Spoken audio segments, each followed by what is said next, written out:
10 kilo का uniform, 12 kilo का ammunition, 15 kg का रक्सैन। एक सोल्जर जंग में दुश्मन से ये सब पहन के लड़ता है और आप एक मास्क पहनने में हिचकिचाते हैं। यही तो है आपका हथियार कोरोना से लड़ने के लिए।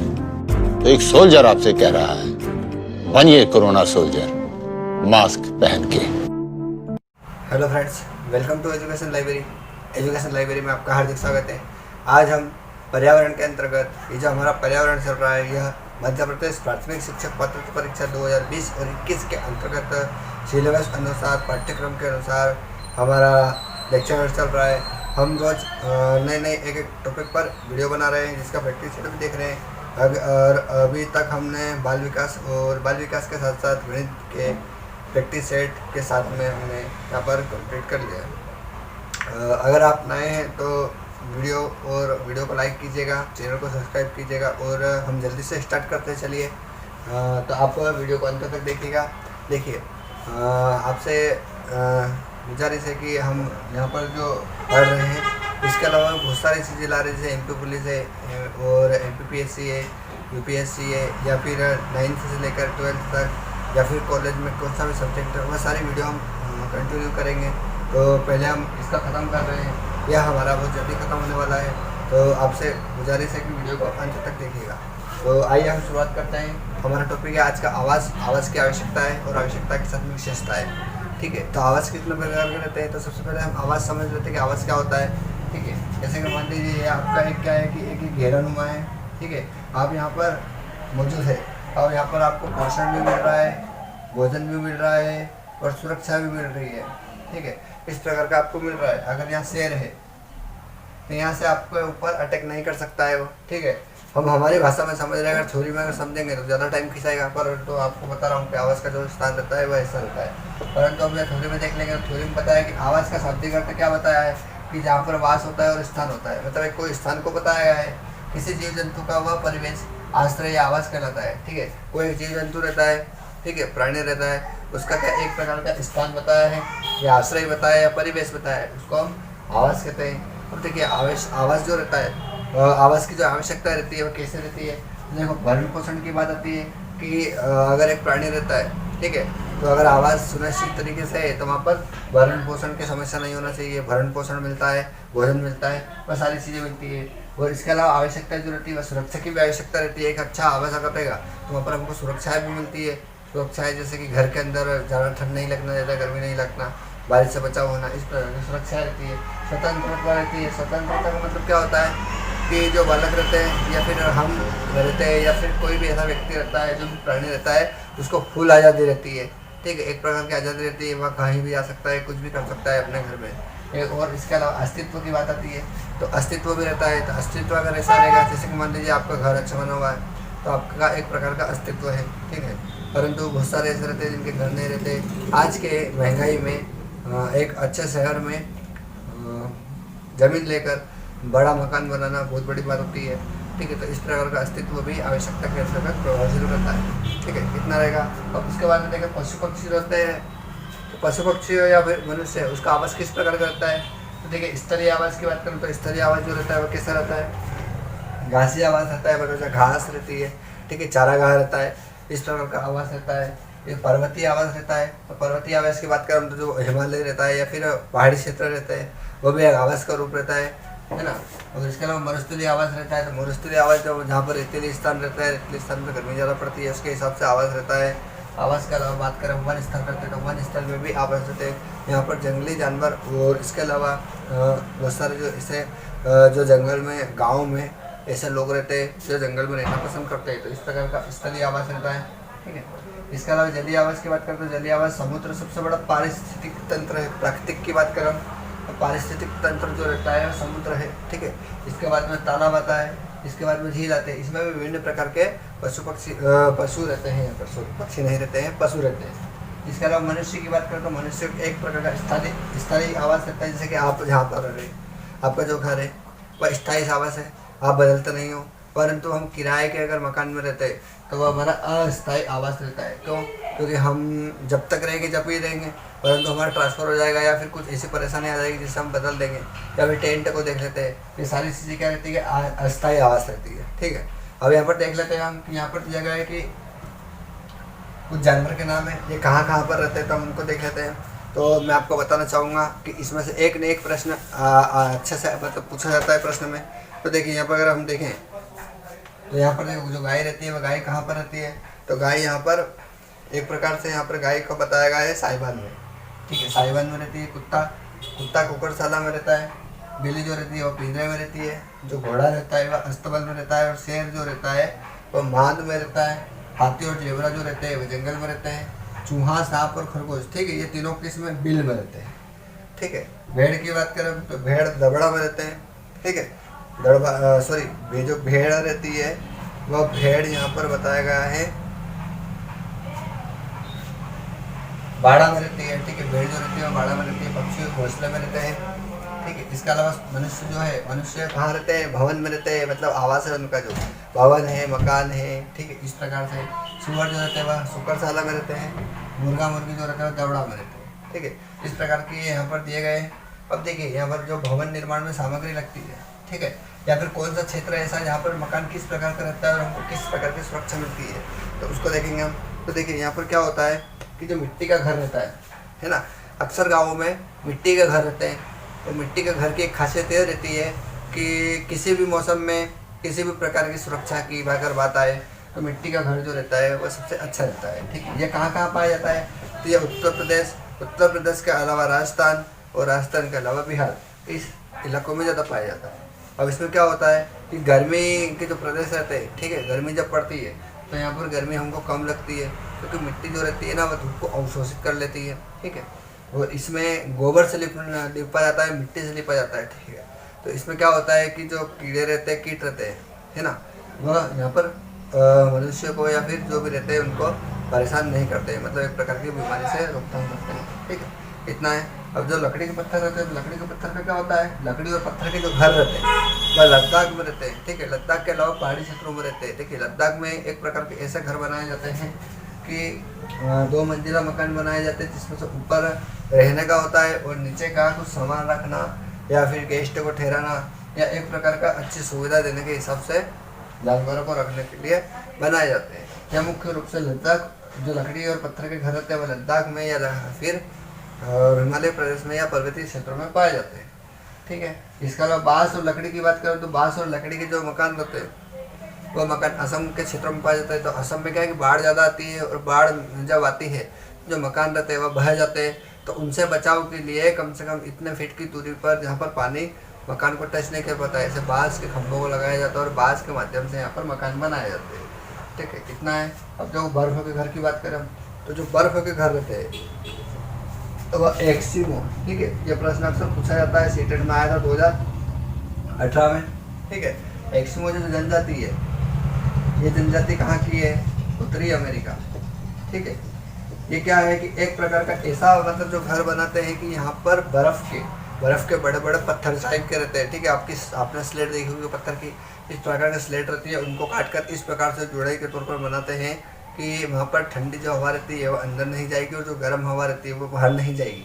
और उनका जो दरवाज़ा रहता है वह एक प्रकार का इस प्रकार से मकान जो रहता है। ठीक है, यहाँ पर आपको मैं एक एग्जाम्पल के तौर पर बना देता हूँ। ठीक है, इस प्रकार का मकान बर्फ़ का बनाया जाता है। अगर व्यक्ति की बात करूँ तो व्यक्ति अगर बाहर से आना जाना करेगा तो वह रेंगा घर करता है। ठीक है, इस प्रकार का बर्फ़ के घर रहते हैं। इसके अलावा बात करें हाउस और बोट और डोंगे। ठीक है, हाउस बोट और डोंगे अगर बात करें तो जम्मू कश्मीर के अलावा केरल में मुख्य रूप से पाए जाते हैं। इसमें क्या होता है कि जो हाउस बोट रहती है वह एक नाव की तरह रहती है और झीलों में घर बनाकर रहते हैं। और यहाँ पर क्या, तो हाउस बोट की बात कर रहे थे हम, तो हाउस बोट जो रहते हैं वह हाउस बोट और डोंगे जम्मू कश्मीर और केरल में पाई जाती है। तो इसमें क्या होता है मुख्य रूप से यहाँ पर कि इसमें लकड़ी की नक्काशी किया जाती है। ठीक है, जैसे कि मान लीजिए एक प्रकार की ऐसी रहती है, जाली बनाई जाती है, इसमें प्रकार की यहाँ पर नक्काशी की जाती है। ठीक है, विभिन्न प्रकार की डिजाइन आती है, अगर आप देखेंगे नेट पर सर्च करके तो आपको दिखेंगे, और वो बहुत ही प्यारी रहती है। जैसे कि पुराने ज़माने में जब महल बनते थे, हवेली बनती थी, उसमें पत्थरों की नक्काशी की जाती थी, उससे किया जाता था। अगर इसको फारसी भाषा में नक्काशी को क्या बोलते हैं? खत्म। ठीक है, मैं देख लेता हूँ एक बार। ठीक है, खत्म बंद कहते हैं। ठीक है, इस प्रकार से कहते हैं। ज़्यादा वैसा प्रश्न नहीं पूछा जाता है, परंतु कहाँ पर पाया जाता है और किस प्रकार से जो उसकी योग्यता रहती है उस आधार पर प्रश्न ज़्यादा पूछे जाते हैं। ठीक है, इतना ही है इसमें।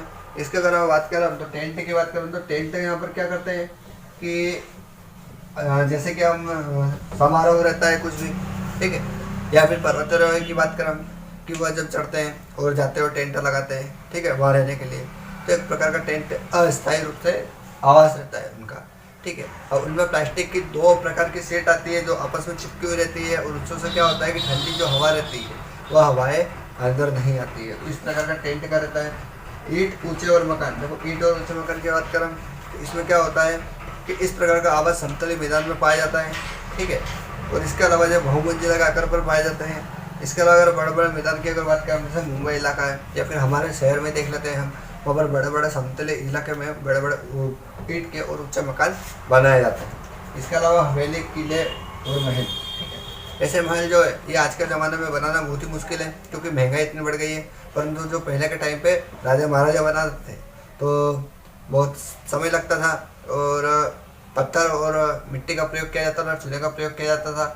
ठीक है, इस प्रकार से मकान बड़े बड़े बनाए जाते थे और लकड़ी का प्रयोग किया जाता था। इन दोनों में समय का बहुत ज़्यादा लगता है। जैसे कि मान लो एक मकान जो बन रहा है उसका 4 साल, 5 साल, 6 साल, इस प्रकार से समय लगता था। परंतु यहाँ पर देखिए, इसको हम अगर अच्छे से जाने तो इसमें यह जो मकान बनाते थे राजा महाराजा, जमींदार, ठीक है, इस प्रकार का मकान यहाँ पर बनाया जाता था। ठीक है, परंतु आज के समय में यह बनाना मुश्किल है। अब देखिए यहाँ पर इतना चीज़ देखिए हमने। अब इसमें क्या एक चीज़ देखते हैं हम, इसमें बताया कि अगर आप आवास का निर्माण कर रहे हैं, ठीक, एक मकान बना रहे हैं, तो क्या क्या आवश्यकता लगती है तो हम उसको जानेंगे हम। तो यहाँ पर देख, सबसे पहले डिजाइन की बात करें, स्ट्रक्चर तैयार करना होता है। ठीक है, जब भी आप मकान बनाते हैं तो वास्तु दोष या फिर टेक्निकल प्रॉब्लम से बचने के लिए, है ना, इंजीनियर से स्ट्रक्चर बनाना होता है, उसका मकान का आवास का डिजाइन बनाना होता है, पहला वह रहता है। ठीक है, डिजाइन की बात कर लेते हैं हम। डिजाइन के अलावा यहाँ पर दूसरा क्या आता है, फर्शों की संख्या आती है। फर्शों की संख्या का मतलब जैसे कि जो आपका समतल है, ठीक है, वहाँ पर कितने टाइल्स लग रही है, कितने फर्श लग रहे हैं, इस प्रकार से आपको ध्यान रखना पड़ता है। इसके अलावा अगर बात करें तो स्लिप की उपस्थिति मतलब जैसे कॉलम है, ठीक है, या फिर बॉर्डर है, इस प्रकार का आपको पता होना चाहिए। इसका अलावा सामग्री का अनुपात, जैसे कि रेती है, गिट्टी है, ईंट है, ठीक है, सीमेंट है, पानी है, इसका कितना प्रकार से मिश्रण किया जाता है और कितना लगता है, इस प्रकार का आपको अनुमान रखना पड़ता है। और उसके ईंट की दीवार की गणना मतलब जैसे कि मान लीजिए बहुत सारे ऐसे बनाने वाले रहते हैं कि एक ईंट करीब आपकी आती है 190 गुणित 90 गुणित 90। इस प्रकार की आप अगर आपकी एक ईंट आती है, ठीक है, तो कितने ईंट लगाऊंगा मैं कि वह एक दीवार में इतनी ईंट आएगी, इस प्रकार का ध्यान रखते हैं। अब देखिए यहाँ पर क्या होता है कि यहाँ पर लंबाई गुणित चौड़ाई गुणित ऊंचाई, इस प्रकार से यहाँ पर उसका माप रहता है। ठीक है, इतना हमको पता होना चाहिए। अगर अगला देखें हम, तो अगला हम यहाँ पर आएगा ईंट का मानक प्रकार भी यही रहता है।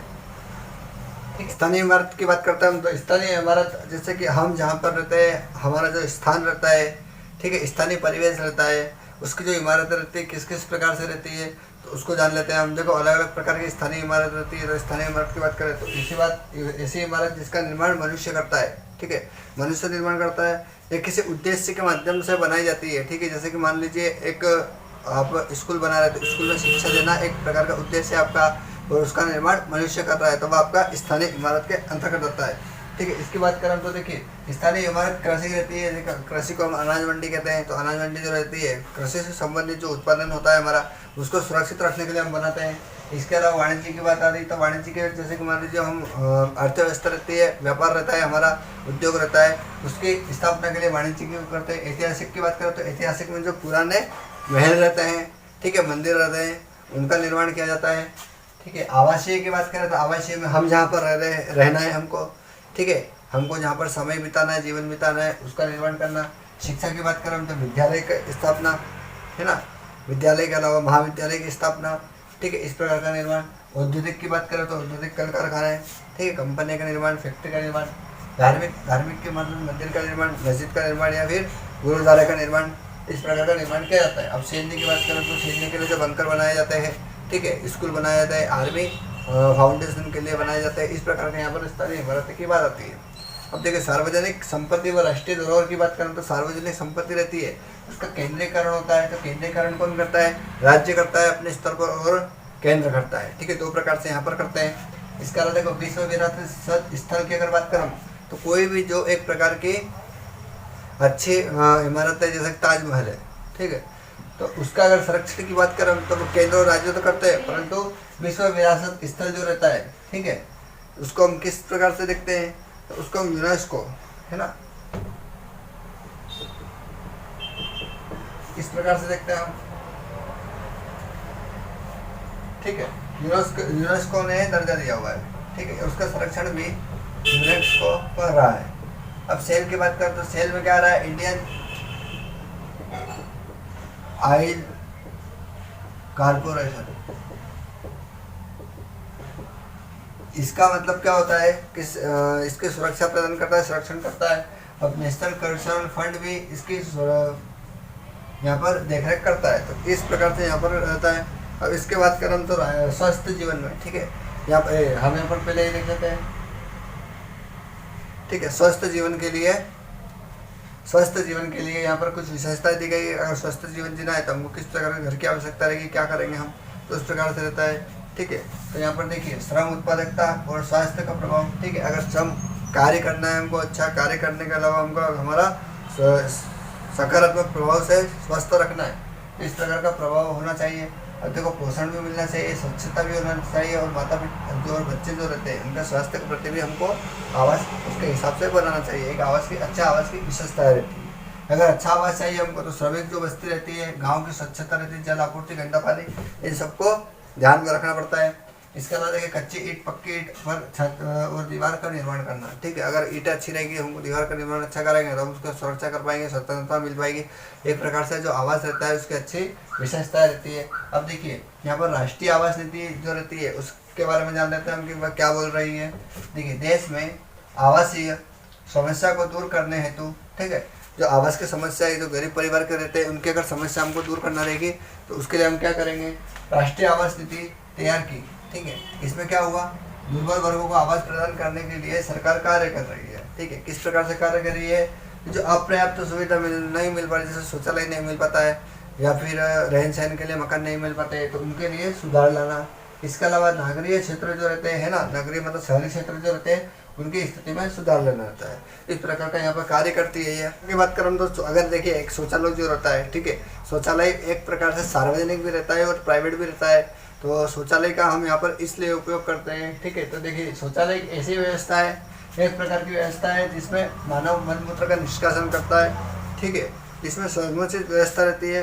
एक प्रकार ऐसा कक्ष रहता है जिसमें व्यक्ति फ्रेश होता रहता है, ठीक है। शौचालय का निर्माण राष्ट्रीय स्तर पर किया जाता है, ठीक है। पहले क्या होता था कि व्यक्ति खुले में शौच करते थे, तो उस कारण से बहुत सारी गंदगी फैलती थी, बीमारी फैलती थी। इस प्रकार से उसकी सुविधा को और अच्छे से करने के लिए यहाँ पर राष्ट्रीय स्तर पर कार्यक्रम किया गया, जिसमें स्वच्छता पर विशेष प्रकार से ध्यान दिया गया। स्वच्छ भारत अभियान चलाया गया, जिससे अभी कुछ समय बाद में, जैसे अभी ये 2 साल 3 साल पहले की बात थी, ठीक है, 2014 के समथिंग किया गया था। तो अगर अभी देखें हम तो अभी बहुत सारा बदलाव आया है इस कार्यक्रम में। इसके अलावा इसमें देखें कि शौचालय में अगर एक शौचालय रहता है तो उसमें जल की पूर्ति होना आवश्यक है, साफ सफाई भी नियमित रूप से होना चाहिए, ठीक है, डेली का रखरखाव होना चाहिए, एवं सार्वजनिक क्षेत्रों में साफ सफाई के साथ प्रयोग करना चाहिए, ठीक है। जैसे सार्वजनिक क्षेत्रों की बात आती है तो ठीक है, जैसे कि विद्यालय आते हैं, कॉलेज आते हैं, इनमें शौचालय रहते हैं, तो एक से अधिक बालक या फिर शिक्षक या फिर कोई भी बालक बालिकाएँ रहती है, वह जाते हैं, नियमित रूप से उसका प्रयोग करते हैं। तो वहाँ पर जल की पूर्ति, साफ सफाई और विभिन्न प्रकार की इसमें जानकारी रखना आवश्यक होता है, ठीक है। अब जैसे कि यहाँ पर परिवेश की बात करें तो परिवेश में हमारा जो परिवेश रहता है उसको साफ सफाई और अच्छी आदतें हमारी होना चाहिए। इसमें इस प्रकार से हम यहाँ पर ध्यान रख सकते हैं। देखो जागरूकता, अगर हम समय समय पर जागरूकता निभाएंगे, अगर कोई अगर गलत कर रहा है तो उसको हम सही राह दिखाएंगे, तो यहाँ पर स्वच्छता अपना सकते हैं। इसके अलावा आम नागरिक की जिम्मेदारी, तो देखिए आम नागरिक जो रहते हैं उनकी जिम्मेदारी भी आवश्यक होती है, ठीक है। उनको बताना चाहिए कि आपको कचरा डस्टबिन में डालना चाहिए, खुले में शौच नहीं जाना चाहिए, ठीक है। इस प्रकार से स्वच्छता का अनुरक्षण को साफ सफाई कहा जाता है, ठीक है। रोगों को नियंत्रित करना चाहिए। अगर आप नियमित रूप से साफ सफाई रखेंगे, हाथ धोएंगे और गंदगी को ख़त्म करेंगे तो यहाँ पर लोगों जो रोग रहते हैं उनको हमको नियंत्रित कर सकते हैं हम, ठीक है। स्वास्थ्य की रक्षा करना होता है, हाथ की साफ सफाई करना होता है, शुद्ध जल और अपशिष्ट का निपटान होता है, ठीक है। तो इस प्रकार से भी हम यहाँ पर इसका ध्यान रख सकते हैं, ठीक है। अगर स्वास्थ्य की रक्षा करेंगे हमारी हम, तो उसके लिए हमको यहाँ पर साफ सफाई रखना आवश्यक होगा। हाथ की साफ सफाई हमको नियमित रूप से करना चाहिए, शुद्ध जल का भी हमको उपयोग करना चाहिए और अपशिष्ट का निपटान करना चाहिए। जैसे प्लास्टिक रहती है तो प्लास्टिक यहाँ पर बहुत देर से गलती है, तो इसका हमको यहाँ पर ध्यान रखना होता है। और देखिए सार्वजनिक स्थल की आ रही है वापस से बात, इस पर गंदगी का रोकथाम के लिए करना चाहिए। जैसे गंदगी कर रहे हैं तो डस्टबिन लगाना चाहिए हमको, उनको समझा ही देना चाहिए। इस प्रकार का हम यहाँ पर उन्हें समझाना चाहिए। आसपास परिवेश जो रहता है उसको साफ साफ रखना चाहिए, ठीक है। हमारा जो परिवेश है, आप जैसे जहाँ पर रहते हैं उसका परिवेश जो है वहाँ पर आप साफ सफाई नियमित रूप से रखेंगे तो आप भी स्वस्थ रहेंगे, ठीक। इस प्रकार से रहता है। इसके अलावा यहाँ पर विद्यालय में स्वच्छ कार्यक्रम करना चाहिए। स्वच्छ कार्यक्रम कैसे करें, ठीक है। जैसे कि विद्यालय रहते हैं समय समय पर ऐसे कार्यक्रम करें कि साफ सफाई करने के लिए हमको यहाँ पर विभिन्न प्रकार के कार्यक्रम करवाना चाहिए, जैसे कि बालक या फिर कोई भी आम आदमी रहते हैं वह देखकर कुछ सीखें। इसके अलावा इनके अंतर्गत नैतिकता का अवसर देना चाहिए। रोगों की रोकथाम है तो हमको उपाय करना चाहिए। तो इस प्रकार का हमारा आज का टॉपिक था। अगर आपको वीडियो अच्छी लगे तो वीडियो को लाइक कीजिएगा और वीडियो को शेयर कीजिएगा और चैनल को सब्सक्राइब कीजिएगा। अब हम प्रैक्टिस सेट देख लेते हैं हमारा। देखिए अब इसमें हम प्रैक्टिस सेट देख रहे हैं। प्रैक्टिस सेट में प्रश्न बताया गया है कि हमारे आसपास पड़ोस के तालाबों में स्थित पौधों की संरचना कैसी होती है, ठीक है। तो देखेंगे हम यहाँ पर उनकी जड़ें नहीं होती है, उनका तना लंबा खोखला और हल्का होता है, इनकी पत्तियाँ चौड़ी होती है और छोटी होती है, इनके तने ठोस और पतले होते हैं। देखिए यहाँ पर क्या है कि तालाब की बात हो रही है, तालाब के अंदर जो पौधे रहते हैं या फिर उनसे संबंधित रहते हैं तो उनका तना लंबा होता है, खोखला और हल्का होता है, ठीक है। अगला प्रश्न देखेंगे हम। अगला प्रश्न दिया गया कि निम्नलिखित में से कौन उभयचर है, मतलब जल में भी रहता है और ज़मीन पर भी रहता है, ठीक है। तो हाथी होता है, तो हाथी देखिए ज़मीन के अंदर तैरता तो नहीं है, हाँ पानी उड़ाता है वहाँ तक, ठीक है। मगरमच्छ की बात करें तो मगरमच्छ पानी में भी रहते हैं और जल में भी रहते हैं। दरियाई घोड़ा रहता है तो यह तो स्थल रही है और हेल है ना, ब्लू व्हेल है, मतलब व्हेल कहाँ रहती है, पानी में रहती है पर ज़मीन पर नहीं रहती है, ठीक है। उनको पानी में वापस जाना होता है, तो इसका हमारा मगरमच्छ हो जाएगा। अगला देखेंगे कि सम्मिलित की, हमको सम्मिलित करना है, ठीक है। स्थल देखे थे तो देखिए हमको सबसे पहले जो आता है हम वह देखेंगे। देखो शेर रहता है तो शेर कहाँ रहता है, माद में रहता है, ठीक है। अगला हाथी रहता है तो हाथी जंगल में रहता है। मुर्गी रहती है तो मुर्गी कहाँ रहती है, दड़बा में। और बकरी रहती है, बकरी कहाँ रहती है, बाड़े में रहती है। तो हमारा यहाँ पर 1 2 3 4 ABCD हो रहा है, तो कौन सा सही हो जाएगा, हमारे यहाँ पर ए वाला आंसर सही हो जाएगा। अगला प्रश्न है कुत्ता मक्षी का आवास कहाँ पर। देखो बहुत ही मोस्ट टाइम पे प्रश्न है ये, अक्सर पूछते हैं। कुत्ते के नाम से यहाँ पर हम कन्फ्यूज हो जाते हैं, तो आपको इनको पता होना चाहिए कुत्ता मछली जो रहती है वह कहाँ रहती है, नदी में, तालाब में, झील में और समुद्र में। तो देखिए समुद्र में यह रहती है, तो हमको समुद्र यहाँ पर सही हो जाएगा। अगला प्रश्न देखेंगे हम। निम्न में से स्थानीय इमारतों के प्रकार हैं। देखो शिक्षा की इमारत, कृषि इमारत और औद्योगिक इमारत। तो देखिए हमने देखा था यहाँ पर, तो हमारा यहाँ पर डी आंसर सही हो जाएगा क्योंकि ये सभी है। अगला आज का आखिरी प्रश्न देखेंगे हम। निम्न कथनों पर विचार करना है। देखो सवाना शीतोष्ण कटिबंधीय घास का एक प्रकार है, लानोस उष्ण कटिबंधीय घास का एक प्रकार है। तो देखिए क्या है, केवल एक, केवल दो, केवल दोनों या फिर न तो एक न तो दो। तो कौन सा सही हो जाएगा हमारा, तो यहाँ पर देखिए यहाँ पर हमारा केवल 2 हो जाएगा। देखो सवाना शीतोष्ण कटिबंधीय नहीं होता है ना, लानोस उष्ण कटिबंधीय घास जरूर होती है, तो हमारा सी वाला आंसर सही हो जाएगा।